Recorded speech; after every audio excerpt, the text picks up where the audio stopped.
bersama dengan tetamu yang begitu istimewa yang kita jemput ke studio bersama pada hari ini. Kita bersama dengan penerima-penerima anugerah guru berjasa. Seperti yang dapat anda saksikan di berita tadi pagi dan juga kemarin ada dikongsikan sambutan Hari Guru yang berlangsung di Dewan Plenary Pusat Perjalanan Antarabangsa Berakas, di mana terdapat penerima-penerima telah pun menerima anugerah mereka, dan alhamdulillah di studio hari ini kita ni berkesempatan untuk menemu ramah. Ada dua sesi wawancara sebenarnya ada penonton, tapi untuk sesi wawancara yang pertama ini kita akan terus mendengarkan cerita, pengalaman dan juga perjalanan karier sebagai seorang pendidik daripada penerima anugerah guru berjasa tahun 2023, iaitu bersama kita hari ini Yang Mulia Tuan Awang Haji Hambali bin Awang Tengah dan juga seterusnya Yang Mulia Puan Dr. Lim Siew B. Jadi apa kata kita terusnya sapa mereka ni Hanya. Assalamualaikum, selamat pagi dan selamat datang ke Rampai Pagi. Selamat pagi. Apa khabar pada hari ini? Bagus. Alhamdulillah. Baik, jadi kita ni mewakili warga Rampai Pagi ingin mengucapkan setinggi penghargaan dan juga ucapan tahniah kepada tetamu kita ni yang telah pun menerima anugerah guru berjasa bagi tahun ini 2023 dan sambutan yang ke-33. Betul, tepat sekali. Sebagai pembukaan mukadimah barangkali mungkin boleh ditanyakan kepada Tuan Cikgu, Tuan Haji Hambali bin Awang Tengah. Sebagai seorang pendidik, kami pun cukup terinspirasi sebenarnya Tuan dan juga Puan melihat kemarin itu apabila dia dibawakan secara langsung anugerahan guru cemerlang dan guru berjasa dan sebagainya. Jadi kalau untuk memulakan mukadimah wawancara kita ni hari ini, besar hati hajat ingin mengenali perjalanan bis kita berdua dalam bidang pendidikan ini. Untuk soalan pertama mungkin boleh dikongsikan barangkali awal permulaan dan juga pengalaman bertugas sebagai seorang guru. Mungkin boleh dimulakan dengan Tuan barangkali. Silakan Tuan. Terima kasih. Bismillahirrahmanirrahim. Saya bermula bertugas pada tahun 1954 sebagai guru pelatih di Sekolah Rendah SUAS Muara.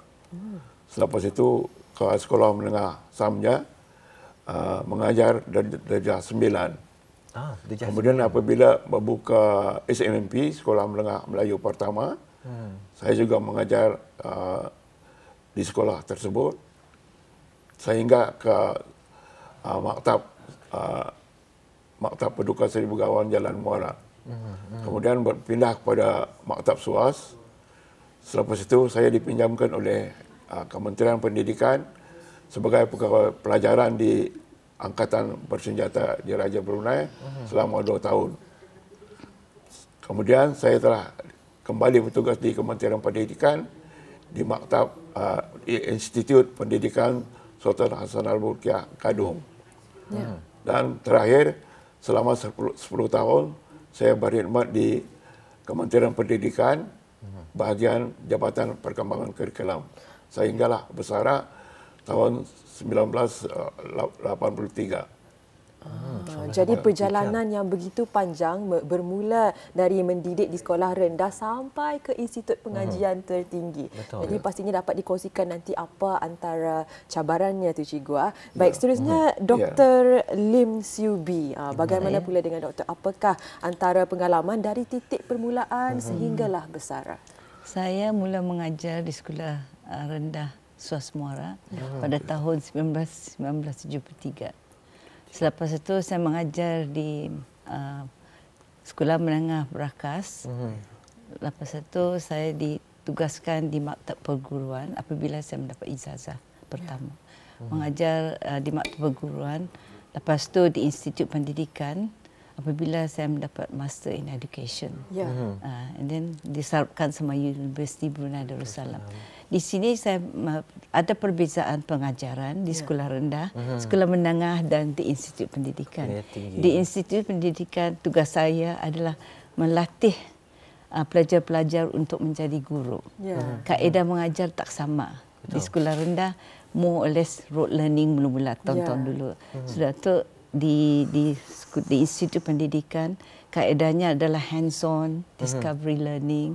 Sudah tu apabila pelajar-pelajar ini belajar pengajaran tu bermakna, realistik, and digunakan apabila mereka tamat menjadi guru. digunakan kaedah untuk mengajar di sekolah-sekolah rendah. Alhamdulillah. Gembira sebenarnya mendengarkan cerita daripada kedua-duanya. Kalau tadi lihat Johani dari segi portfolio, career, kedua-duanya memang cukup besar sekali. Banyak sebenarnya pengalaman yang kita ni boleh yang tadi boleh sama-sama pelajari ni Han, daripada kedua-dua tokoh hari ini. Kalau boleh tanyakan soalan yang berikutnya, berbalik kepada Tuan Cikgu Haji Hambali. Kalau kita boleh kongsikan Tuan, di antara apa sebenarnya yang mendorong semangat BIS kita, mendorong semangat kita Tuan, dan juga inspirasi kita sehinggakan kita mendapat anugerah guru berjasa. Mungkin boleh dikongsikan. Ya, terima kasih. Dari pengalaman saya mengajar sekolah rendah, sekolah menengah dan maktab perguruan, saya telah ditugaskan kepada jawatan sebagai ketua bahagian kurikulum Bahasa Melayu, Sastra, Pelajaran Jawi dan Agama. Dari pengalaman itu kami ditugaskan untuk menyusun sukatan pelajaran. Jadi dengan tugas yang berat untuk negara dan pendidikan dan dorongan daripada kawan-kawan ketua-ketua jabatan, maka kami berazam untuk berkhidmat kepada Kementerian Pendidikan dalam hal menyusun sukatan pelajaran, menyediakan buku-buku teks, melawat ke sekolah-sekolah, memberikan penerangan kepada guru-guru mengenai dengan sukatan pelajaran dan pendidikan. Jadi pekerjaan itu mendorong kepada semangat untuk mendapat sebagai guru yang bersemangat dan mendapat anugerah guru berjasa itu. Ya, jadi bukan sahaja di dalam kelas tapi juga mempunyai pengalaman dalam menyusun struktur kurikulum. Jadi itulah yang membuatkan Tuan Haji sendiri banyak mencurahkan jasa kepada anak bangsa kita ni dari segi dalam akarnya. Kurikulum. Jadi bagi Puan Doktor sendiri, pastinya banyak cabaran yang telah pun diharungi, apatah lagi melihat peredaran zaman dulu dan sekarang. Apa yang menjadi motivasi dan pendorong semangat bagi Puan Doktor? Bagi saya, mula-mulanya ibu bapa saya memberi inspirasi untuk belajar dengan tekun supaya meningkatkan taraf. Apabila sudah mendapat ijazah apa tu, dan saya pun bertugaslah sebagai seorang pensyarah di maktab perguruan. Dan cabarannya di maktab perguruan adalah apabila kita mengajar, pelajar-pelajar itu adalah dewasa. And cara bisnya belajar pun different. Dan apabila pelajar-pelajar ini diberi satu projek, mereka membuat projek secara berkumpulan, group work, and ada yang juga membuat individual. Yang individual itu demo gifted one lah. They are very smart, they can do it perseorangan. Yang group itu mereka membuat projek-projek supaya mereka belajar di antara satu dengan lain and develop communicative skill. Dan apabila mereka membuat projek, pelajaran itu adalah realistic dan meaningful to student atau pelajar itu.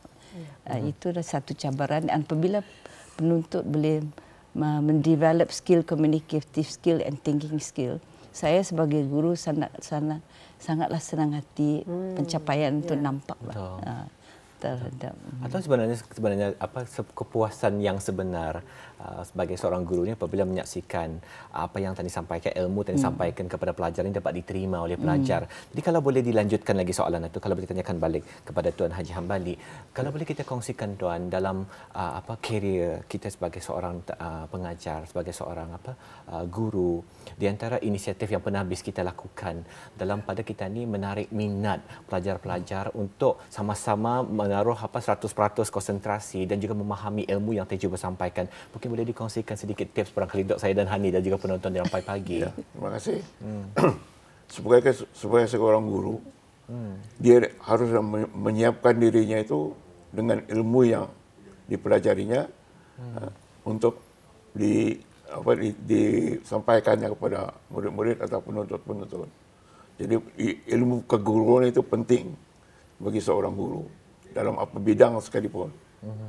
Supaya dia dapat menyampaikan dengan secara yang sempurna kepada murid-muridnya. Kemudian murid itu sendiri haruslah dipahamkan supaya pengajaran itu dapat diterimanya dengan baik.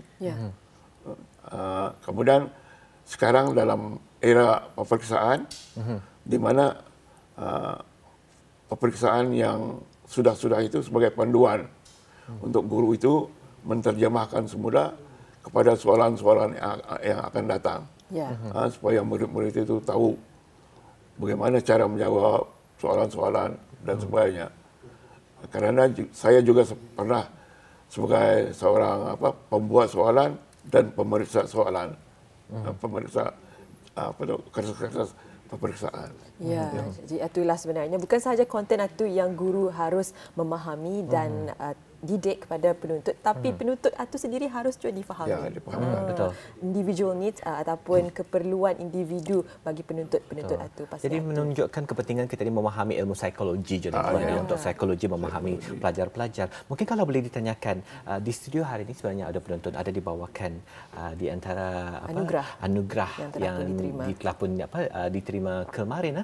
Jadi mungkin boleh diterangkan itu yang dibawa masa ini sijil sijil penghargaan anugerah yang telah dikurniakan oleh Kebawah Duli Yang Maha sendiri dan Kerajaan Baginda, dan juga cek yang bernilai 12,000 dari Kerajaan Kebawah Duli dan sebuah jam tangan sebagai cenderamata. 3 hadiah yang saya terima.